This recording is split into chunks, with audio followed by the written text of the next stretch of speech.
Hey everyone, welcome back to On Purpose. I am so excited for today's conversation. You know that I love introducing the guests that you can fall more in love with, but even more importantly, guests that are willing to open their heart, share the challenges they've been through, and share with us how they can actually act as a guide through lessons, through learning from their challenges, mistakes, and issues that they've gone through, and people are willing to be vulnerable with us.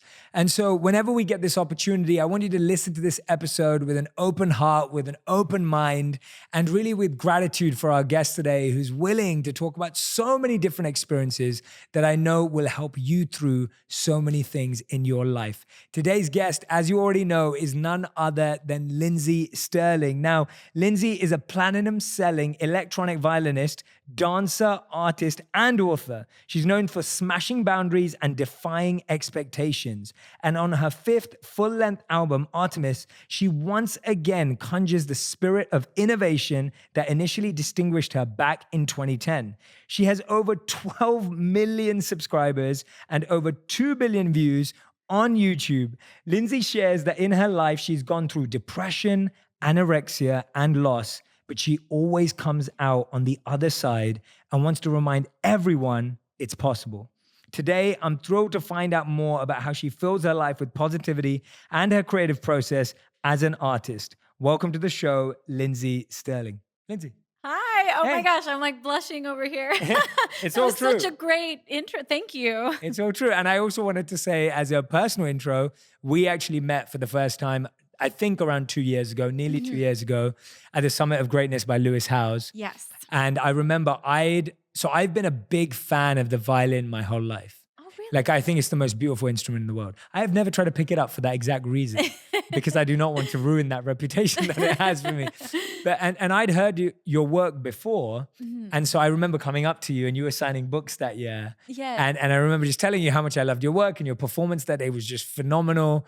And Thank you. I know we've been wanting to have you on the podcast for a while, so thank you so much for being so kind and generous with your time and being here. Absolutely. Thanks for having me. I feel like it's been so long in the making to like get here today. So Literally. Yeah. yeah. But it's perfect. And I wanted to start off with a question that I don't think you get asked often, or maybe it would be a different place to start. But I wanted to ask you, what's your favorite anime series from the 90s?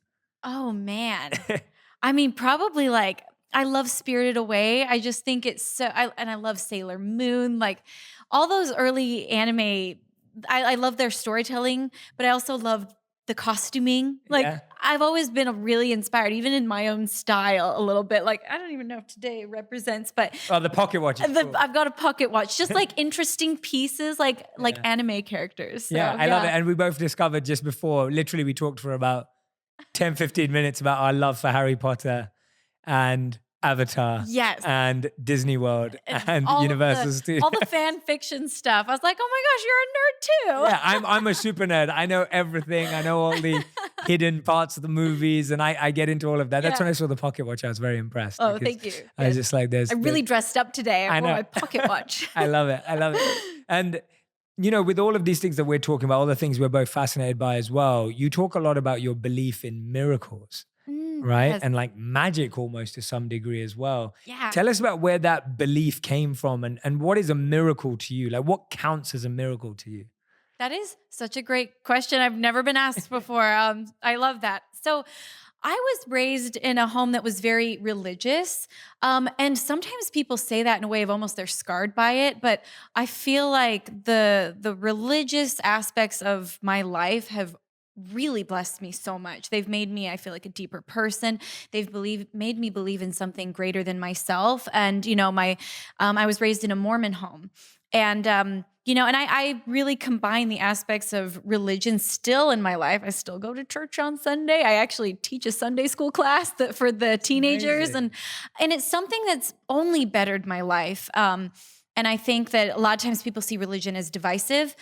I think that when religion is used for what it's actually meant for, it's inclusive. It helps people bind together. It gives you opportunities for service. It gives you opportunities to uplift other people and to be uplifted when you're the one that's weak in these like communities of, you know, as long as it's something that, you know, my parents always taught us that the basis of, you know, whether we believe this or they believe that what we need to always rely on is it's love. Love is the basis of all of it. And if you start to make it a divide, you're missing the point of what, religion was supposed to be. And so for me, it's a mixture of religious aspects and spirituality, just connecting to something greater than myself. And I think that, I don't know when I really started, I just believe so strongly that, that miracles happen all the time. And I like to look for miracles in my life every day. And I think that it really became even stronger for me after I lost people I loved. Because suddenly this other side, like I've heard my whole life that we go somewhere after we die. And when my best friend passed away, and shortly after that, my father passed away, suddenly someone I loved so much, two people I loved so much were on that other side. And I just started to really think, where are they? What are they doing? Like, how close can they get? And I've been given so many little miracles, for lack of a better term, in my life that show me that they are looking out for me. And the more I look for that, the more I see it. And I've had such little, everything from tiny, special, tiny miracles to big things that have happened that just make me feel powerful in a way, almost like I imagine I walk through life with these angels around me that are looking out for me and whispering things in my ear and helping me. And it makes me feel almost like I have a superpower. I'm a superhero because I've got this strength and angels from the other side. And I pray for help all the time from that, asking specific angels. Sometimes it's my grandma I'm asking for help. Sometimes it's, my best friend, my dad. Sometimes I'm like, hey, I want to channel Lucille Ball today. I want Lucille Ball to be my special angel today. Like I'll ask specific angels for help. I know that might sound weird, but it does make me feel like I go through life with help from the other side and extra power. Yeah, that's beautiful. That's amazing. And I love that you talked about how miracles are both small and big things. Absolutely. That sometimes it could be the tiniest thing that happens in your day that changes your mood or is like a little lesson or a piece of wisdom or whatever it is. And then it could be something huge, like, right. The great successes and achievements you've had in your life. And I think it's beautiful when we can see miracles in both. Right. Because I think sometimes we're waiting for miracles to be like these big, gigantic changes. Right. And actually sometimes miracles aren't like that at all.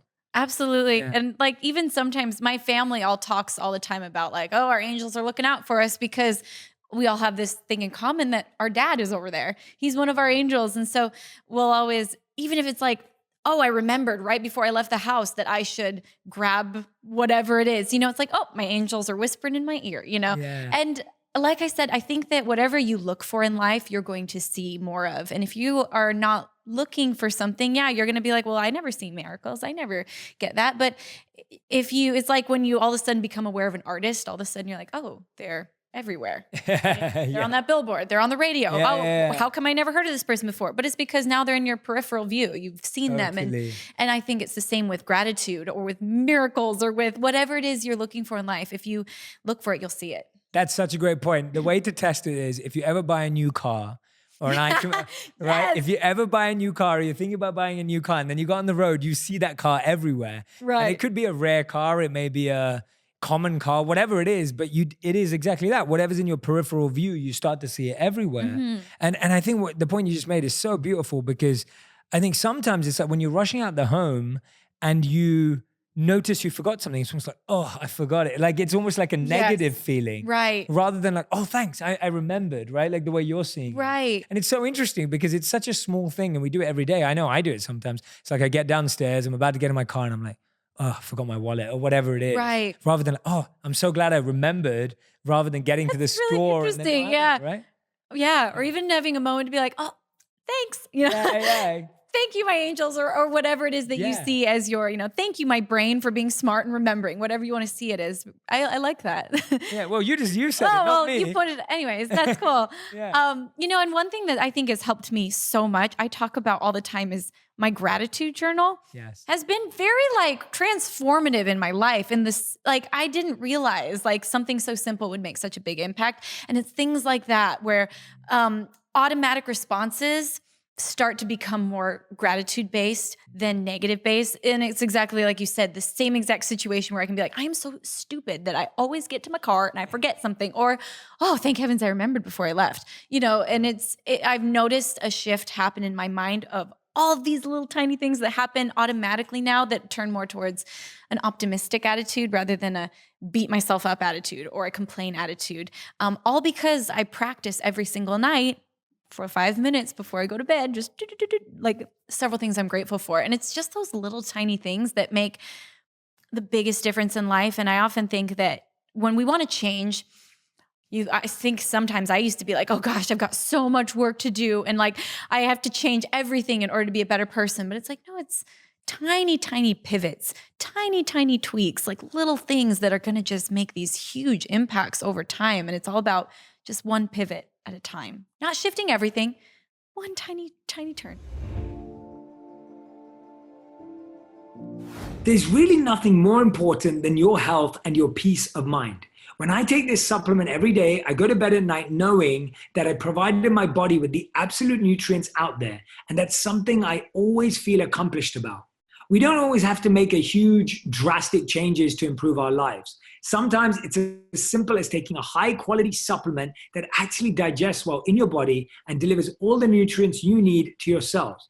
Luckily, that one supplement exists and it's called Athletic Greens. I remember when I first started taking my physical fitness and health seriously, it was always so hard to know which supplements to take. But now I can confidently tell you that you only need one, and it's Athletic Greens.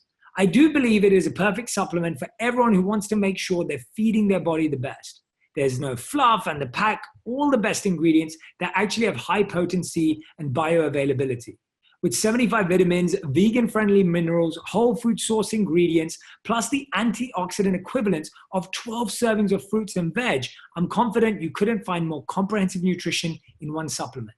Athletic Greens also includes prebiotics, probiotics, digestive enzymes, adaptogens, superfoods, and more, giving you your one-stop shop to help support your body's nutritional needs across 5 critical areas of health, including energy, immunity, gut health, hormonal and neutral support, and healthy aging.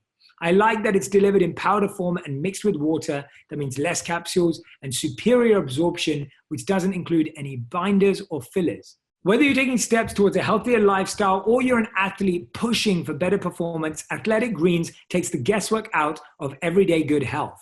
Why not just try it? Jump over to athleticgreens.com/purpose and claim my special offer today. 20 free travel packs valued at $79 with your first purchase. That's athleticgreens.com/purpose.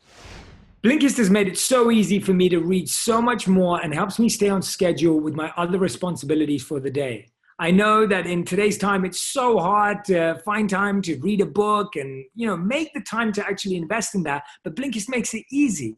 It makes it so simple. It works on your phone, your tablet, or your browser, and it takes the best key takeaways, all the need-to-know information from thousands of nonfiction books, and condenses it down into 15 minutes. You can read or you can listen to it.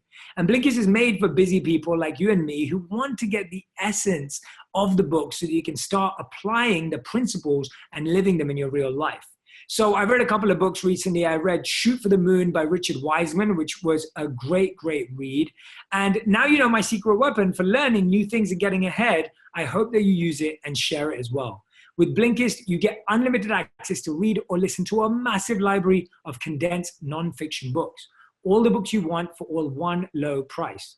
Right now, for a limited time, Blinkist has a special offer just for our audience. Go to Blinkist.com/J to try it free for 7 days and save 25% off your new subscription. That's Blinkist, spelled BLINKIST.com/J to start your free 7-day trial. And you'll also save 25% off, but only when you sign up at Blinkist.com/J.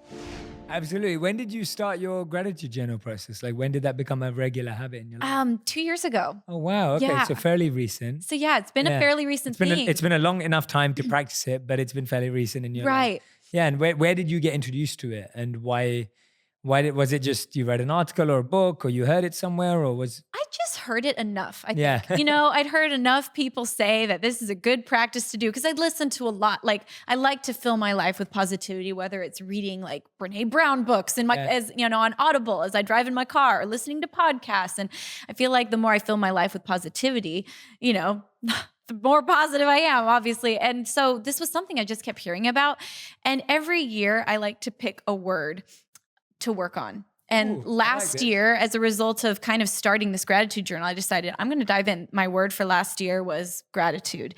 And it was really nice and I think that's a really good way to approach New Year's resolutions because you can make tons of little like goals, but they all my goals always focus around my word for the year. So it's like, this is my big goal. And then I'm going to just make lots of little like things that will hopefully lead to that. And anyway, so that's when I really dove into it. It was like, we're doing this. I'm going to visualize it. I'm going to write it. I'm going to be it. I love that. And how many things do you do every night? Only 3. Okay, like only it's 3. very manageable. I do 3 when I go to bed, and then I do 3 when I wake up. Oh, I love that. So it's just like the bookends of my day. And then, sometimes when I'm really ambitious, I sit there and I'll visualize those things and I'll try to like feel them actually, not just write, then see, then actually feel, and then go to bed. I love it. I love the sound effects That's too. the plan. I love it. What was the intention for the year of 2020? What was the word for this year? Oh, my word for this year is actually magic. So it's funny that you started I off. had no idea. And you start off the podcast with that word. That's but crazy. Wow. Again, I've heard that word so much in the last month. See, I haven't. Because I'm looking for it and I'm thinking about it. And the reason I chose magic is I feel like, I don't even know how to describe it. I feel like I used to live a little more magically where I made big wishes and I dreamed big. And, I didn't even realize this, but someone was telling me that every 8 years, it's a year of manifestation. And I guess this year is one of those years. Okay. And so 8 years ago was a year of manifestation. So I was looking back at 8 years ago and the things that I believed I could do, the things I wished for, the things that were like on my radar. It is amazing what has come full circle since that year. And I didn't even realize it. But I used to be so good at making wishes and believing full-heartedly that I would achieve them and that they would come back to me. And because I believed in good things came. And not that I'm a pessimist, I just feel like a little bit of that dreamer in me has become kind of realistic. And so I want to just open it up to like living magically, like feeling magical, feeling powerful, feeling like all those things. And so getting back to that side of myself that I think has just gotten a little bit realistic. Yeah. If that makes sense. Yeah, that makes so much sense. You always have struck me as quite a magical person in general. Oh, thank I feel you. like you have, I feel like, I don't know if it's because you showed me dressed up as Dobby or Maybe. but, I just feel like you have a very magical presence on stage too. Like there's that, and which is like, I don't often say that, so I'm not just saying it. It's an interesting thing that I picked up on. So now that all seems to line up. But I love what you're saying because I think as children, we saw and believed in magic. Yeah. And I've always been really into illusion and illusionists and magic. So people like David Blaine or Darren Brown, and I'm always fascinated by it. And the truth is, as you become older, you want to know how it's done. Yeah. Whereas when you're a kid, you just appreciate it and you just think, wow, that's mind blowing. And I think it's almost like you're like that. Like even whether you're on a ride or you're in a movie or whatever it is, like your adult mind just wants to figure out how everything's done. Right. But you lose that sense of magic. You lose that sense of spark of feeling of wonder. Yeah. And just allowing yourself to just be like, actually, it doesn't matter. I don't need to know. I'm allowed to experience. And I think that is one of the most important things that made my career happen is that when I first started, I wrote my first album never having written a song before, like my own composition, never, like I wrote my first 12 songs or all the 12 songs that are on my first album. That album changed my life. It took me literally across the world. It went gold in multiple countries. And I had never written, I'd been a musician my entire life, but I didn't know the rules of songwriting. I didn't know the rules of how to market an album. I just worked my butt off and I believed that it would happen.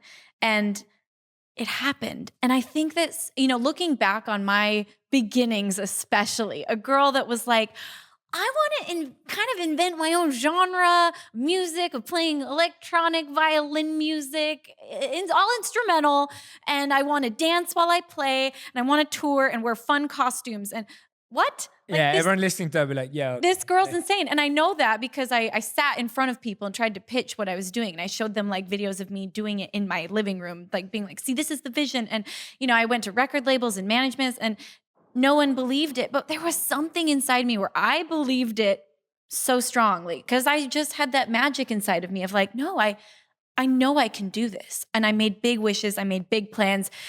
And when you don't know what's like possible and impossible, sometimes you end up doing the impossible. Yeah. And I look back at just, and like what I've gotten to do with my life and in the last 10 years. And I'm just like, it was kind of impossible, but I didn't know that. And so it happened. This is a sponsor that I've been consistently asking myself, why didn't I start using them sooner? Before I go into why I feel this way, what if I told you you could get high quality, organic, and non-GMO groceries delivered to your door for a lot less than you're paying now? Wait, there's more. And help out families in need at the same time.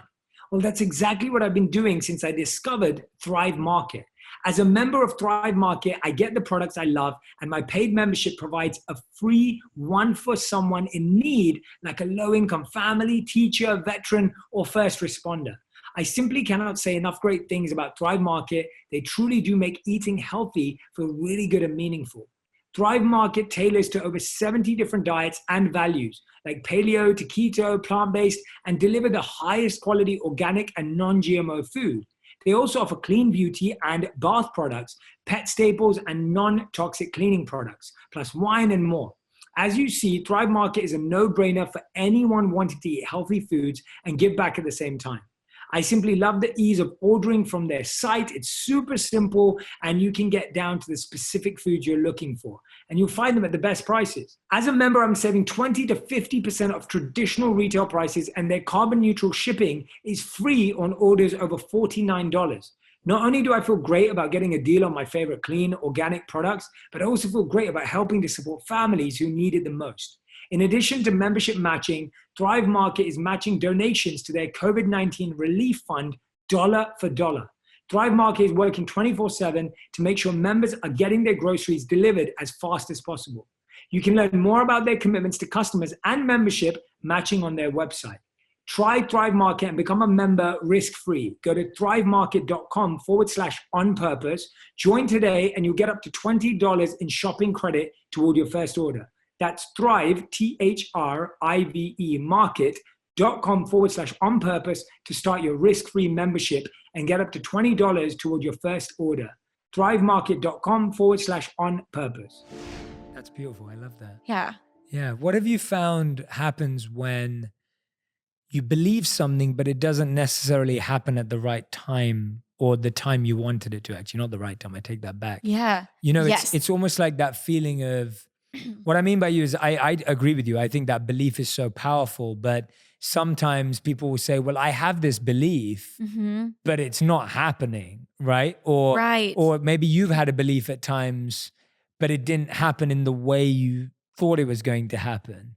Like I have so many stories I can think of. Like, which one do I tell? Tell whichever one. Yeah, whichever one. I think the most, the biggest one I can think of was when I first started. I wanted, I had this dream of what I wanted to be, what I could see, and it's what I am now. That's what I saw in my head.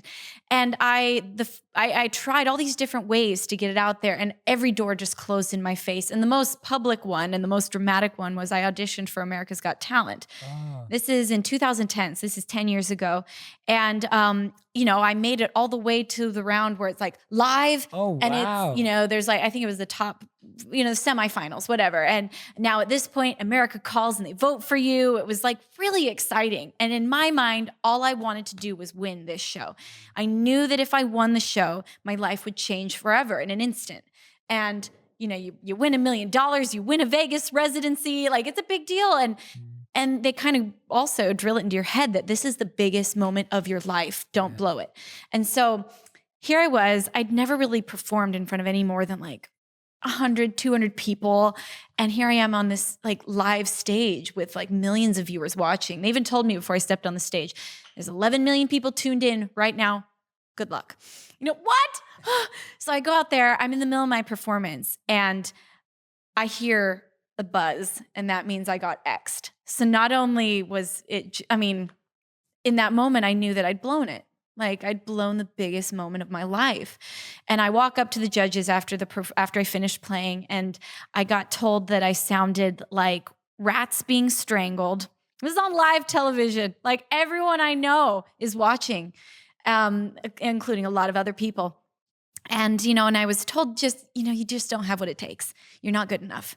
And I was devastated and humiliated. Really bad combo. And I remember I went backstage afterwards. Like I held it together on stage, like trying not to cry. And then I ran into the bathroom because that's the only place you could be alone. And I just sunk to the floor and I sobbed. Like I sobbed the ugly cry for a long time until they came in and found me and they're like, we're closing up. Like you got to go. And so, I packed up my little violin and I just honestly didn't know if I could get on a stage ever again because I was just so embarrassed. Like, even embarrassed in front of my family, even though they were like, you were great. We love you. We're proud of you. It was just, I just was like, I don't even think I can look myself in the eye again. But there's that inner voice, whether I call it my angels or whether you call it your gut or whether you call it intuition, whatever you call it, we all have it. And it told me, you're not done yet. And sometimes that voice will be like, it's time to try a different road. Like there's different things, but listening to your inner gut will always tell you where you should go. And at this time it's not over yet. And, I kept moving forward and I ended up shortly after that, trying several other things and then discovering YouTube, which this was the early days of YouTube. I put some videos out. They went quote unquote viral for the time and it changed my life. And looking back on it, like, thank heavens I didn't win America's Got Talent. Like, thank heavens I did not. You're locked into these contracts that are really rough. And I never would have been able contractually to start my YouTube channel. I would have been locked into a record label deal. I'm now like an independent artist and I tour the world. I do it on my own terms. And I never could have done that if I had gotten what I wanted. Yeah. And, I just have so many of these experiences where sometimes what you're fighting for and what you want and the door you're banging on, it's just not quite the right door. And you just got to turn a little bit. You got to listen to your own voice that tells you where to go. Is it time to try something else? Is it time to keep pushing? Is it time to just accept where you're at? Like whatever it is, listen to your heart because it will never lead you astray. And maybe it's just not the right door. Maybe it's just not the right time. You're amazing. That was awesome. That's so beautiful to hear. We have so much more in common than I knew. Oh, really? Yeah, I can relate to so much of what you just said right now. And I've probably said it in other interviews that I've been in. Just that feeling of what you explained of how sometimes what you want is not actually the best thing for you. No. And I've been in that position so many times. And I literally said this to someone a couple of nights ago. I was like, if I got everything that I wanted, most people wouldn't know who I am or what I'm doing or anything. Oh, like I would have just ended up in this weird side job that I just thought was the dream, when I was trying to break through and get people to listen to me. And the amount of doors that were shut on my face just in the way you've explained, where I've always talked about YouTube was like my last option. Yes, it was definitely I'd done everything. Sorry, YouTube, we were not my first choice. It was like, it was like one of those moments of just like every door had been shut. It was like, at that time, 10 media companies had told me that my inspirational video ideas were not good enough and would never make it. And I had 3 execs tell me I was too old to be in media. I was 28 years old. And they're like, you're too old. Everyone who's trying to get into media is 21, 22. And they were like, just start a blog or just do that.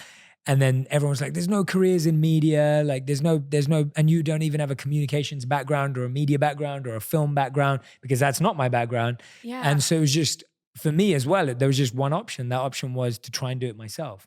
Yeah. And so when I'm hearing you speak, I love hearing someone else say it because it's kind of like reaffirming for me to hear it from you that something as big as winning America's Got Talent, which is huge. Yeah.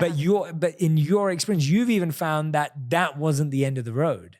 Right. Not winning that. And I think that and actually I find, and I've said this to people before, sometimes it's the people that don't win that go on to do more incredible things than the people that win.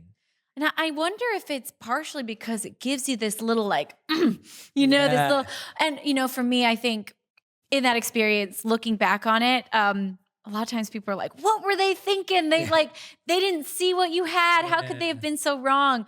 But they weren't necessarily wrong. Agreed. You know what I mean? Like looking back at that video, I really didn't perform well. Like I was a baby in it. I was terrified. I hadn't really earned my stripes yet as a performer. I was too early on that stage, and where I was at as like this, I just come up with this idea of dancing and playing, and I was kind of awkward at it, really awkward at it. So they weren't wrong. And when they said you're not good enough, they weren't exactly wrong. They didn't have to be mean. But the point is, though, that I added my own word to it is I'm not good enough yet. And sometimes when people give you harsh critique, it's easy to like take it to your soul of like, that's who I am. I'm not good enough and I'll never be good enough. But no, it's tonight you weren't good enough. And that's okay to say. And that's okay to accept for yourself. Tonight, I wasn't quite what I wanted to be. Yet. I will be better tomorrow. I'm going to show up. I'm going to work hard. And now I can say, honestly, when I step on a stage, I've earned my stripes. I worked my butt off, like not only to like, create all the social media stuff and learn how to live in that world, but honestly, just in my skills and my craft, like I've honed in, I still practice it. And so now it's like, yeah, I now have earned my place in this entertainment world. And just because I wasn't good enough yet back then doesn't mean I would never be. Just because you're not where you want to be right now doesn't mean you're not going to get there. And so, yeah. Yeah, you don't have to take something that was true one time and make it true for all time. Like that doesn't. That's the way I was trying to say it. Doesn't. Yeah, no. I was thinking about it while you were saying it. I was like, so often we take something that was said one time and we're like, okay, that's true for all time now, and that's it. Right. And there is no reality. I love what you just said about adding the word "yet" to the end, and about accepting that it's the same. Like, do you mind if I share my version? Please, I don't think I've shared this before, so I want to share it because you're inspiring me to share it. So I was working for a company and I was doing extremely, extremely well there. But I felt that I wanted to leave to work on my passion, which was create videos and share these ideas that were inspiring and motivating, and I believed would help people in their life. I hadn't yet made anything. And the company asked me to create my ideal job profile. And so I created it, which was interviewing people like this, creating videos that help educate and inspire and inform people, and making content in a way that people would feel better and be impacted by it. And I remember speaking to the chief marketing officer of this company, and I was on the phone with them, and they were looking through my list of my ideal job, and they said, "Jay, so you want to be an influencer and you want to be a celebrity?" And I said, no, that word was not on my list. It was like, no, I want to do interviews. I want to be a host. I want to be a content creator. I want to edit these videos. And they said, no, you want to be a celebrity or an influencer. And I said, no, I think you've got it all wrong. I just really believe that I should be making content. They said, well, we don't have space for celebrities and influencers at this company. And literally it was phone down moment. And I left like a week later. Now, so many people since that day have always said to me like, oh, don't you want to go back and show them what's happened and tell them? And I'm like, I want to go back and thank them. Like, I want to go back and express gratitude to them and be like, thank you so much for telling me that there wasn't any space for this role. I still don't see myself as an influencer or a celebrity. That's not the point. Right. But I'm so glad that I was told that this role didn't exist there. Because if it did, I'd still be working a full-time job, having to create content that was right for that place, and not being able to, same as you said, being an independent artist, getting to create content that I really believe in and that I really love and that can spread all across the world. So anyway, I'm grateful that, thank you for... No, I love that. It's just this idea that the doors that close that are devastating are oftentimes the best thing that could ever happen to you. But it's only going to be the best thing that ever happens to you if you keep moving forward, if you keep taking steps and say, okay, well, where's next? What's the next thing? It's still believing in yourself despite the fact that maybe someone else didn't. Yeah. I'm inspired. Just sitting next to you. I'm so inspired. No, honestly, like you just like put my soul on fire. It's amazing. It's like, anyway, it's awesome. Tell me about, we've talked about professional failure or professional rejection and purpose-based challenges. This is purposeful to you, the work that you do. It's not just you're a musician and you do it from a career point of view. It's purposeful. But tell us about the personal challenges that you've broke through as well. Like you've battled with anorexia. Yes. And that, I mean, I'll let you tell me whether that was harder or easier than a professional challenge, but it sounds like it's a lot harder when it's personal and with you and your body and your mind. I mean, tell us about how you went through that experience and how you overcame that. Yes. And I actually love to talk about this because so many people, to some degree or another deal with this, whether they are diagnosably anorexic or whether they just some days hate their body. Like, I think that a lot of people deal with this. And I think depression is something that, whether it's like clinical depression or chemical, or whether it's just situational, like everybody deals with that at times of their life. And so I think it's something that's so important to talk about and like learn for yourself and understand how you go through these phases.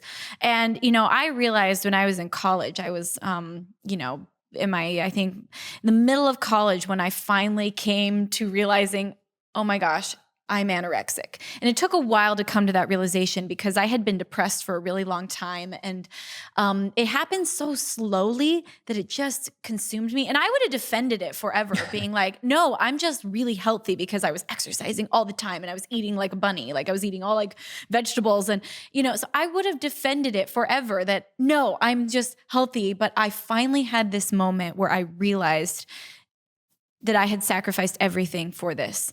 And it happened, the realization for me happened in the most simple moment, and it makes me really emotional. But my sister's my best friend, and she was my roommate at the time. And all of our roommates, we were all really close, really good friends. And I heard them all laughing in the other room and just talking. Someone was telling a funny story about a bad date or something.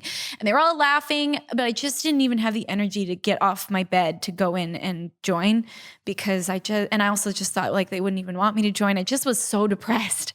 And then my sister came in the room and sat on her bed. And I looked at her and thought, I don't know when we became strangers, but I don't even know how to talk to her anymore. And it was because I had gotten so consumed in my mind by like anorexia is fully consuming. All you think about is yourself. All you think about is your next meal. All you think about is what you look like. Like it's, it becomes a very selfish disease that is very isolating. And it's not like you're selfish in the terms of like, oh, I'm awesome. Like it's selfish in the terms of all you can worry about is yourself because you're so consumed. And so I didn't even realize, but I was like, I don't remember the last time we had like a real conversation or laughed or talked together. And that gave me the courage to be like, something is wrong. Something is definitely wrong in here and I need to figure it out. And so I started going to therapy because I was finally willing to fight for happiness again. I realized I was sad. And it took me about 2 years to fully come out of this first cycle of like, depression and pull out of it and come out of anorexia and become like, oh my gosh, I think I'm healthy. And, since then I find it being like, it's going to always be a part of my life in the weird way. I don't know how else to say it, but it's very much in the background. It's something I don't deal with on a regular day-to-day basis. But sometimes when I'm like stressed or when I'm worried about something or when I'm exhausted, that's when it thinks it has room to come back and it tries to sneak back into my life. And now it's to the point where rather than taking 2 years to come out of it, now it's like, oh, I recognize you and you're not welcome here. Like you're not a part of my life. And I really, one of the most helpful books I ever read for my anorexia was a book called Life Without Ed. And it's where this woman personified her eating disorder and she talked to it. And she would say, she would have conversations with it and talk sense to it because you realize there's a dialogue in your mind and it tells you sometimes really nasty things. And to her, that was not her. That was Ed. It was her eating disorder. And so I started to do that. I started to see these horrible thoughts in my mind as they're not me. Anorexia is not who I am. It's like this little thing that's come into my life and it's not welcome. Yeah. And so I constantly remind it to leave. And when if I see a picture of myself and have that thought of like, oh my gosh, like I look huge. Or if I catch myself in a mirror and think something nasty, I am now immediately tell that you're not welcome. We don't talk to ourselves like that. I don't entertain those thoughts. And then I'll say something nice to myself. Like, I am strong. Like, there are so many wonderful things about my body. Like, I'm healthy. I'm strong. I can dance. I like to run. Like, and so it's choosing what I am going to let stay now. And also, I think that it's sometimes takes work. And we don't always put that into play. We all know it takes work to be healthy and to eat right and to exercise and take care of our bodies. But what about our minds? And how much attention do we give to the happiness and being positive? And, that's why I write my gratitude journal, all these little practices I have in my life. And then I think the biggest one for me is just listening to that voice. And when it says something that's unfair, I learned years ago when I was going through therapy and anorexia, to not entertain the bad. Like, I don't do that. And it's very empowering to say that, to stop your own thought and be like, nope, it's not who I am.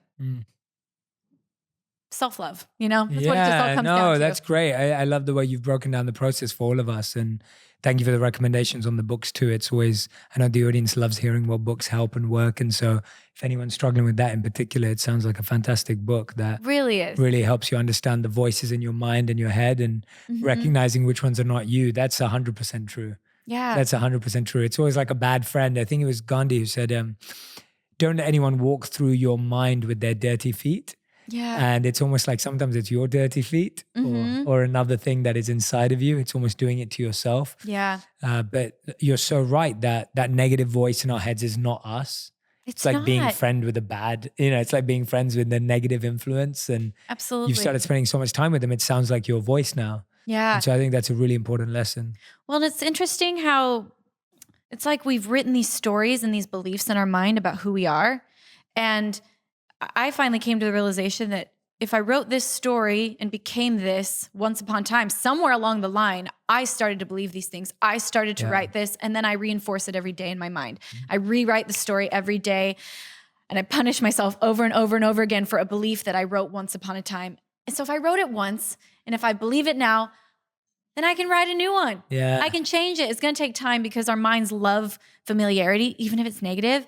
And that's just a pattern. Our minds run on patterns. And so it's like, okay, start to break the pattern. It's going to take time. It took me 2 years the first time because I was pretty deeply entrenched in a very unhealthy, very, very trapped pattern. I'm not saying it's going to take everybody 2 years, but if it does, that's okay. Don't look at yourself today and think this is who you are forever, because I can't even tell you what a different person I am now. Like you called me magical in college.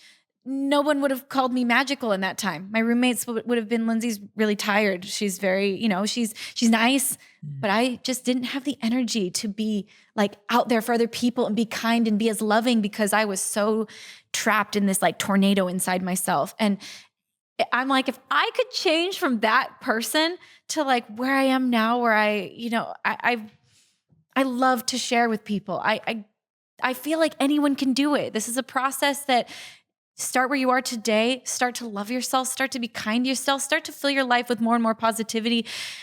And you can get to anywhere you want. Whether it's, like I said, my journey of like getting off America's Got Talent and having to work step by step to like become the violinist I am now, or whether it's looking in the mirror and being able to say like, you're beautiful to yourself. Like, start where you're at, but you can get there. And I honestly believe that anyone can be there.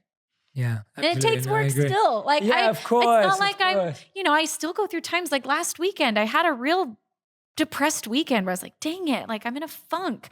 I'm in a depressed stage and I don't like being here. But I recognize now that that's okay. It's not who I am. It's a passing experience. And I think too often we like attach ourselves and our definition of self to like, I'm depressed. Like, this is me. No, it's not me. It's a phase. It's like the cycle of the moon. Sometimes the moon's covered with shadows. Sometimes it's bright. It doesn't mean it's not still there just because you can't see it. And totally. I sometimes get a little covered up. Yeah. And I just have to like go to all my things, like call my therapist, do all the things that I know will help me. I now take ballroom dance lessons. That really helps me pull out of these like, I called my teacher and was like, actually, can we have an emergency ballroom lesson today? Because I'm just feeling down, and I think it's really important to learn, like, what are the kind of things that work for you? And don't attach your worth and your definition to how you feel in a moment, because they come and go.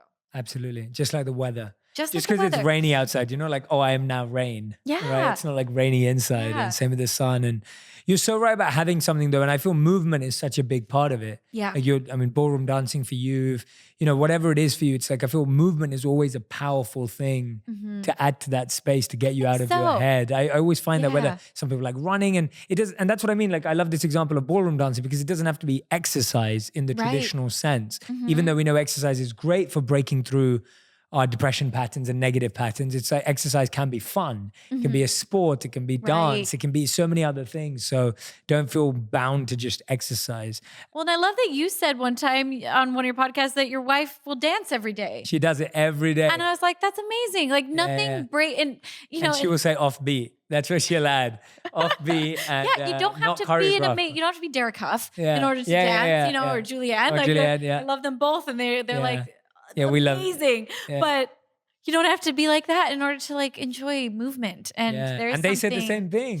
Yeah. Even Julianne and Derek would say exactly. We had Julianne on the podcast. Yes. And so she said the same exact thing. She was just like, yeah, like you don't have. She wants people to just move their body naturally. Yeah, no, I Yeah. love that. And tell us about. Obviously, you mentioned it earlier as well, like losing your best friend and your father, Mhm. like close around the same sort of time. Right. Those sound like very formative experiences, like very transformative experiences that you seem to have processed in a positive way, where you know that they're still in your life and they're still benefiting Yeah. you. What was it like going through that loss, and Yeah. how were you able to use it as this now not just feeling, but this genuine reality that you experienced with them and still being involved in your life? Yeah, it was so formative in a way because I feel like I mean I'd never lost anyone before that, and I feel like it gave me this very strong empathy that I never had before, where now I just feel things a little deeper. Honestly, like my emotions now are always like right up to my eyeballs. I'm like a second away from crying all the time. Not in a bad way, just like whether I'm watching a horse movie, and like the racehorse is about to win, like, oh my gosh, tears will flood. Or whether like someone's telling me an emotional story, or like Yeah. I cry on stage all the time. Like just telling my fans I love them, I start to cry. I love that. But I just Yeah. feel things like I've always been a very feely person because I'm an artist, but like there's a depth to it now. And I think that going through hard things can either give you like, it can either make you harder and tougher, or they can make you stronger, and I just think that sometimes we feel like these hard things, like they harden us, but I almost feel like it made me softer going through this. And I honestly think it was my religious beliefs and my spirituality that pulled me through it, and turning to that rather than turning to anger. And I remember actually one of the most beautiful moments of my life was as my sisters, my mom and I, as my whole family were sitting around my dad's hospital bed, as we knew that it was his like last moments. We weren't sure when he was going to go. We weren't sure if he could hear us or not. But he had quite a long battle with cancer that was really hard to watch. And so as he's laying in this bed, not looking like my dad anymore, we sat there and we were just in silence, like not knowing what to say. And then one of my sisters was like, you know what? Let's tell stories about dad. Let's tell like some of our favorite moments. And we just sat there and they started a little like, I remember one time, and then before you know it, we were laughing and we were crying and we're all holding hands as we're telling these stories. And in that moment, this shift happened in me where I went from this bitterness of like, how could this happen to my dad? This smart, strong, like the best man I know, funny, like he made me who I am. And rather than being angry at what had happened to him and at what I was losing, I just became so grateful for what I had, which was like a lifetime of memories of the most amazing father and the most amazing family that I still had. And then also that I will always still have my dad because I believe he's with me and he can help me now in ways that he never could have when he was in his mortal body. Like he can really be there to comfort me at any time. And I really think that that was one of the biggest shifts that got me through this experience, was realizing to have gratitude for what I have, not only had, but what I have, rather than the things we've lost, because abundance and lack of abundance exists around all of us all the time, whether you're the, billionaires of the world or whether, you live somewhere remote in a hut. Like we all have abundance and we all have lack of abundance, and it's up to us to choose where we are going to look, because at the end of the day, we all just want joy. We all just want happiness. And what else matters?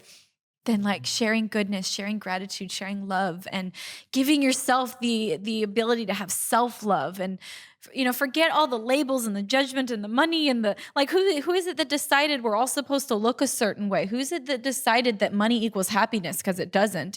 Who's it that decided that success makes you better than somebody else? It doesn't. Like, all these things that sometimes trap our minds into feeling like we're supposed to be a certain way they're prisons. And as soon as you can stop all those voices and those opinions and just realize, like, what is it that I want to be? I just want to be grateful. I just want to love. And that was a huge shift that happened in me. And it happened, moments before my dad passed away. And it's, to this day, one of the most transformative just moments I've ever had. Thank you so much for sharing that, by the way. It's so like heartwarming to hear you express everything through gratitude. Like, you can tell how much you've processed everything through gratitude, even the toughest moments of any one of our lives. Like, for anyone who's lost someone in any way, anyone who's listening or watching right now, that it's not easy to do that. But the fact that you've been able to fuel every situation in your life with gratitude is an amazing lesson for all of us. Like, it's amazing. Oh. It's really, really beautiful. And it's such a wonderful reminder for us all to follow that example in all of our different challenges and situations in life. And you're just saying there that, it's all about being joyful and et cetera. And like, this new album that you've made, Artemis, is obviously, you say it's one of the first albums that you've recorded from a place of joy. Yeah. As opposed to recording it, from a place of pain or challenge or struggle. That, as an artist, I mean, that almost sounds harder sometimes. It does. Isn't it harder? Like, well, it's sometimes. Yeah. Tell us about how that was different. Yeah. People always say that, artists make the best music through pain or the best like films through pain. And I was like, oh, that's kind of horrible that we have to experience pain in order to make good art. And, but to be honest, like, whenever I go to start a new album or a new phase, it's like, okay, I think, where am I at? What am I feeling? And, my Brave Enough album, which was the previous one, was written about loss. It was right after and like during like all of this that I wrote that album. And I drew from hard emotions. And it was a good album. However, I think that this album, Artemis, I think it's my best album I've ever done. And it was really exciting when I went to think about, okay, where am I at? What am I drawing from? And I thought, I'm in a place of joy. Like, this is awesome. I get to write about like being in that place, not just hoping to be in that place and like the strive to get there, but like I get to write about it. And I called the album Artemis because Artemis is the goddess of the moon. Mm-hmm. And I've really come to appreciate this whole analogy of what the moon represents to me now. That I mentioned it earlier just briefly, but that the moon goes through phases. Sometimes it's bright and it lights up the whole night. Like, you can literally walk by the light of the moon. Other times it's covered in shadow and you can't even see it. Yeah. And, after my best friend Gavi died and my dad died, I was in a little bit of a shadow for about 2 years. Like, I was in quite this a little bit of a situational depression. And I had kind of accepted that, like, you know what? I think loss changes you. And I think this is the new me. And I just need to get used to her. And that rose tinted glasses version of myself, that kind of magical person, I think she's gone. And that, okay, this is me. And then after about 2 years, I just felt myself come back. It's like the eclipse was over and I was like, oh my gosh, it's not that I was gone. I was just covered up by a little bit of shadow. And that's okay. And that's why I always now think about depression and all these things of they're just, or a hard weekend. They're not who you are. They're passing phases, whether it lasts 2 years because I lost the most important people of my life, or whether it's, just for some reason you're having a really hard time. It doesn't matter. They're not who you are. And if you keep working on yourself and doing the things that help, whether it's dancing in your living room or whether it's going to therapy or writing your gratitude journal, just doing those things, if you keep working on yourself and living with hope, you will find your full light again, just like the moon always returns to its full light. And that's what this album Artemis kind of was all about. It was about coming to full light and expressing that. And it was also really fun because I wrote a comic book like as a partner piece to the album. And I'm actually still working on, the first issue's out, but it's a 6-series comic, but it was so fun to write, like inspired by characters and the theme and like, this like story that, I got to develop. I think it's really important as an artist or as just a person. Sometimes we feel like we're running in a hamster wheel a little bit. It's like, okay, I mean, I like my hamster wheel and all, but like I've done this, like this was my 5th album. So I was like, how can I make my hamster wheel feel slightly new? And it's not like I had to just be like, I'm done with music and I'm trying something else. It's like, no, I just need a slight shift to make this feel fresh. And for me, that did it for me. Just having a story and a comic book and like writing a music almost as if it's a score for the comic book just made it all feel really fresh and fun. Yeah, that sounds so innovative. And I love the analogy of the moon because for me, it's like, that's such a beautiful way of looking at life. Like you don't judge the moon every day. Right. Like you don't go, oh no, it's a half moon today. Or like, oh no, it's covered today. Or like, oh no, it's full today. It's like, you realize that it goes through phases. Right. And it's the same with ourselves. Like we're going to go through phases and you're going to be full of light one day and one day you're not. And it's going to come back around and it's okay. It's okay. Every phase is okay. Every phase is okay. And every phase is still beautiful and useful and has a purpose. Yes. I don't think it would be possible for the climate for the moon to shine the same every day. Like I don't actually think it would be scientifically possible for that to be a good thing because of where it's got to shine and movement. When you look at how the design of the universe is so perfect that if you took it out of alignment of the way it is, actually it wouldn't be that way. Right. Well, and as you were saying, like some of the shadowy moments of your life, metaphorically, they're the ones that taught you what you need to know. They're the ones that gave me empathy. They're the ones that made me really dig my heels in and be like, I'm going to work really hard so no one ever tells me I sound like a drowned rat again. Like, whatever those shadow moments are, they're important in your phases too. Yeah. And they make you really appreciate like when you do get to fully shine, and also I just like that even when the moon is half covered up, it's still shining. It's still shining. It doesn't give up just because it's, halfway covered. Yeah. And shines in the areas that it can. It shines wherever it can. Yeah. And we can do the same thing and we can all bring light to darkness. That was another thing I love about the moon. The fact that it's so brave and it faces the night, whether it's a full moon and it's like, I'm powerful, or whether it's a sliver, it still shows up to give all the light it can in the darkness. Yeah.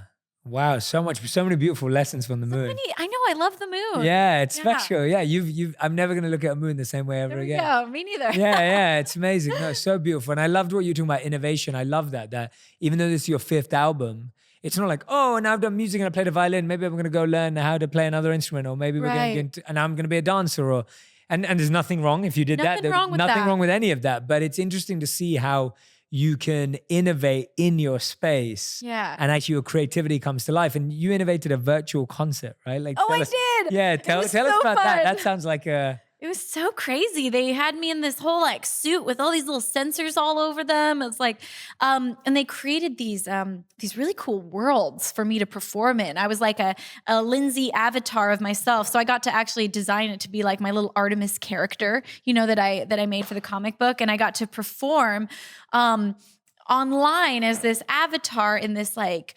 futuristic cool world with, and it's fun because, in a live show, I can't be like, let me spin through pedals and have them like float around me and like, let's have lightning go to the beat of the music. But like, whatever we wanted, we could make it happen because it was a virtual world. And it was just really fun to have fans live all over the world. They're tuning in from, whether it was like some from Russia, some from South America, some from LA. And it was just like all over the place. And, getting to have that moment together was really just different. And also it was really funny because, I've done a lot of shows in my life now at this point, and doing an actual concert to like, there was like hundreds of thousands of people watching, but yet I'd finish a song and it was just like 6 people in a room with me that were like,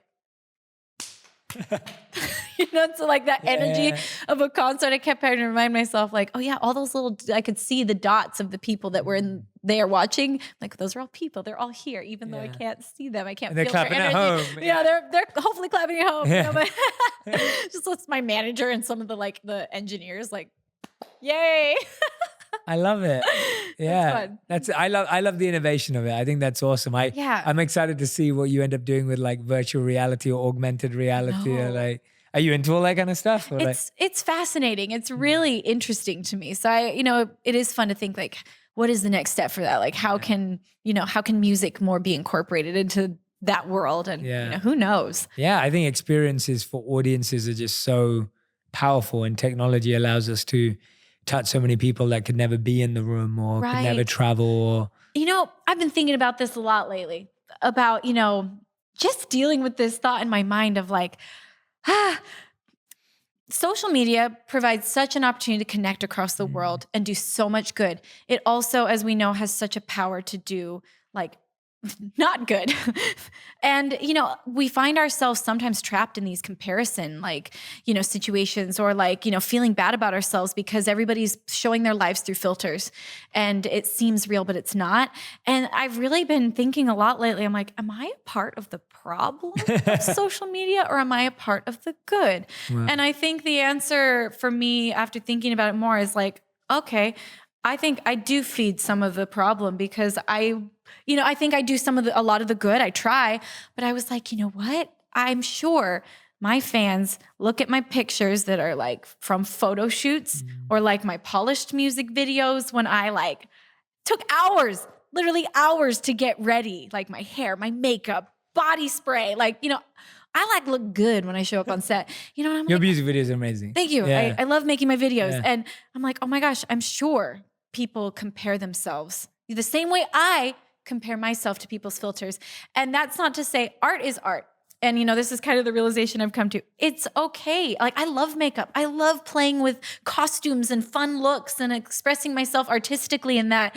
However, if I'm going to do that, I need to be okay with the other side. I need, for me. And so I've realized I've made this new goal of trying to just showcase some unfiltered life online. And that's a little vulnerable for me because I don't have flawless skin. I still get I'm 33. I still get breakouts. Like what? Everyone lied to me and said that was a teenager thing and it never got left behind. But, just showcasing and realizing that it's fun to get dressed up. It's fun to do all that artistic stuff, but it's only fun if you're okay without it. I think one of my favorite quotes is from Cool Runnings, where the coach says, a gold medal is a wonderful thing, but if you're not enough without it, you'll never be enough with it. Ooh, and so I love that movie. Yeah, I love that movie. And so I've really been trying to make sure, if I'm going to do all this other stuff, I have to balance it. Life has to be balanced. And because I also get used to seeing myself with these filters, whether it's the funny filter with bunny ears that makes your skin flawless and or whether it's looking at myself through the lens of a music video, I need to be okay looking at myself in the mirror and saying, I'm just as beautiful without all of that. And it's funny because when I do post like that, my fans all say that's when I'm the most beautiful. And I need to believe that. And also I just want them to see that I have frizzy, crazy hair and acne and all of that. So I've been thinking a lot about that lately, of trying to make sure I'm not a part of the problem of social media. And I don't know, it's been a really interesting balance over the last 2 months to try to gauge for myself personally and for my fans. Yeah, no, absolutely. And I really respect that. But, I think it takes a lot of, because there's two sides to it as well. And this is kind of the balance that you're saying of we also don't want people to play down their lives. Right. So that we all settle for less. Right. You know what I mean? It's you want to be creative and you want to bring your art and you want to do body and you want to look, and it's not I think that's the point, that you're not saying, oh, I look beautiful here and I don't look beautiful here. Right. That's what we don't want. But we also don't want people to just settle and not be extravagant and not play for that, because there's art and beauty in that as well. Yes. And I almost feel we don't want to create a culture, just as we don't want to create a culture that just celebrates filters. Yes. We definitely don't. We also don't want to be a culture that only accepts. And when I'm saying average, I don't mean beauty or how you look, but it's creativity or passion or purpose, right? It's that. It's that balance. And it's I'm sure there's no right answer. I'll go too far and then I'll be I went too far, and then I'll go too, it's probably going to be an ever fluxing, balance. But like I said, it's just as much for me as it is for anyone else. It's because I find myself comparing to other people's filters, and we all do. So it's well, then I have to be really okay with myself without the filter, so that I can love being that person that is behind the camera. Because if I love who's underneath all of that, then it's going to be all the more enjoyable to be like dressed up with antlers on and in this crazy dress. And, as long as I'm okay without all of it. Yeah, absolutely. Anyways, just something I've been thinking about a lot Yeah, lately. no, I of love like, it. Yeah. ugh. And I think we need to work, I think that's going to be something we're all going to get right and wrong every day. It's a Absolutely. process for all of us. Figuring to it out. figuring it out. Like it's the same for me. It's like, I want to give as much content to remind people of the work we need to do. Right. And at the same time, give enough content that also says, celebrate who you are. And it's like, it's the Right. both, right? It's Because you the need to take a both. pause. There are days where I'm like, I just need to celebrate and I need to and be really grateful for a man. And they're like, no, I need to start working now. Yeah. And you need both. And it's never right to just do either or. Because if you Such a just good point. celebrated all day, you just be complacent. Yeah. And if you just were hard, tough love with yourself every day, you'd Yeah. get worn out.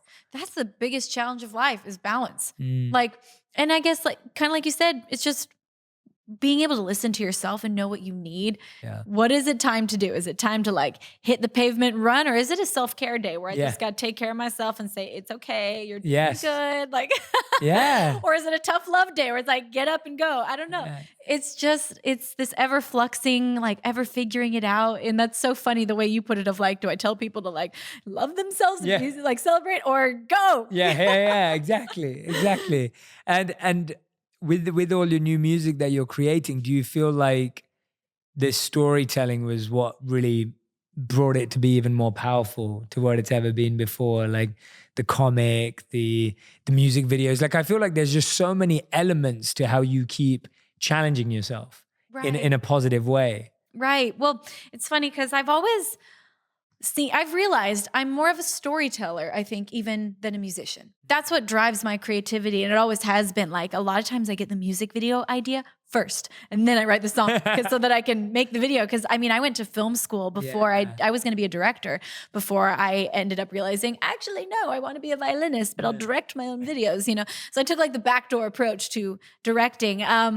But yeah, and a lot of times it was always like kind of one-off, like single stories, like, okay, this song is about a ballerina that's stuck in a music box. And that was to symbolize like me breaking free from anorexia, like feeling like I was stuck in this like perfect porcelain, facade of what everyone wanted me to, or what I thought I needed to be, and then breaking free from it.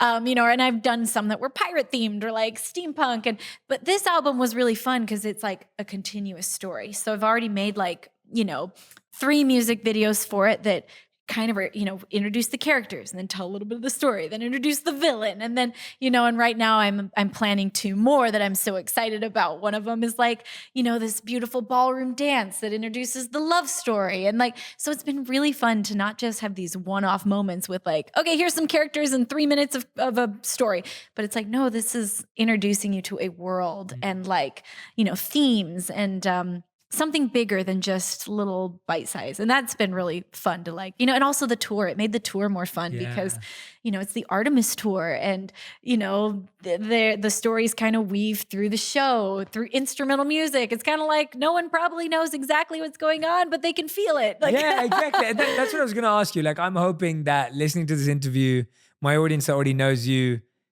already loves you and falls more in love with you. And my audience who doesn't know you is going to go and listen to your new album. That's my hope and that's my wish. And that's my recommendation to all of you. What is the feeling that you think people are going to get from this new album? Like, what is it as a listener, as a audience, when someone goes and listens to Artemis, like, what are you hoping that they're going to feel? And what is it going to give them? Overall, so I kind of wrote the album where it starts a little more intense. And then it goes a little bit like to a sweeter feeling. And then it goes to like a super like, whew.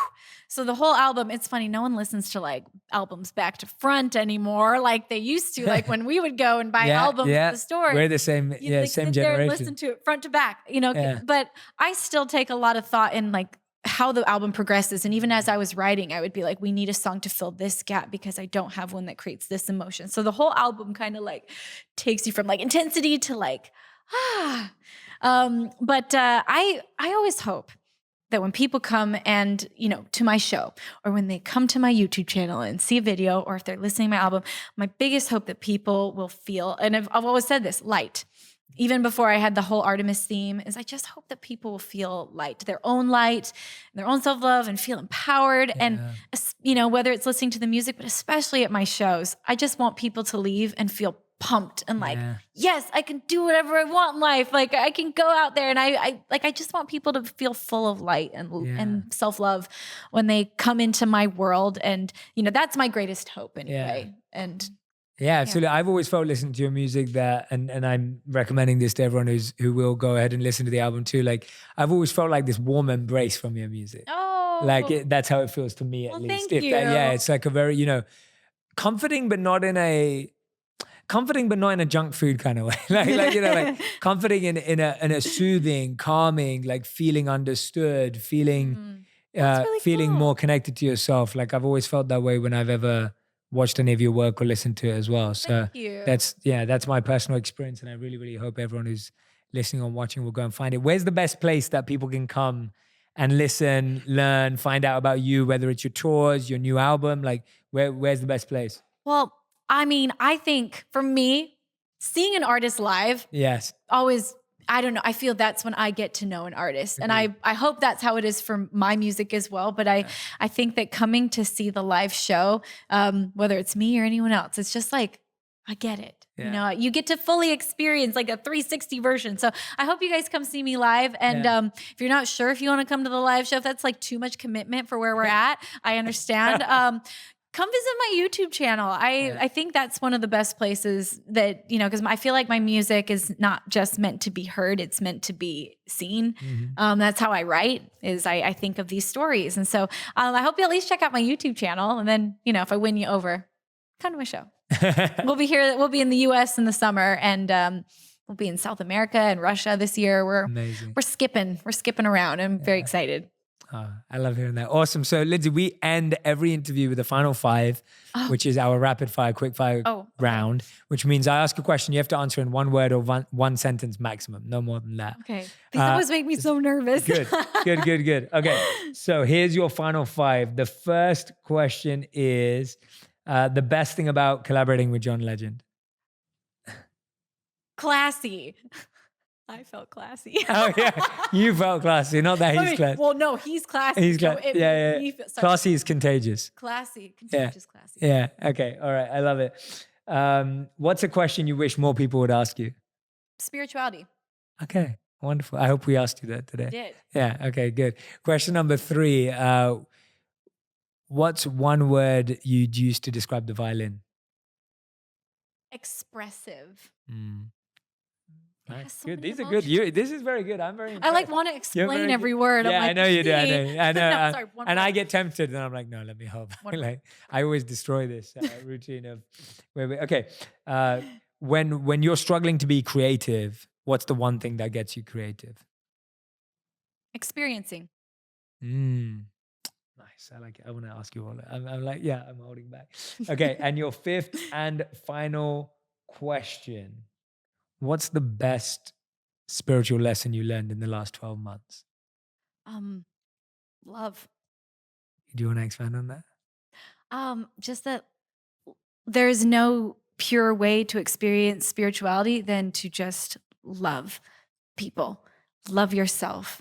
Just, I think that's the true essence of spirituality, is that love connects us all. And like when you really lead with love in your life, that's when you find the most magic, the most spirituality. And that's also when like people are people, not objects, not, something to be like gained from or, lost from or whatever. Like people are beautiful and they're people, and love, I think, is the greatest connection for me to spirituality.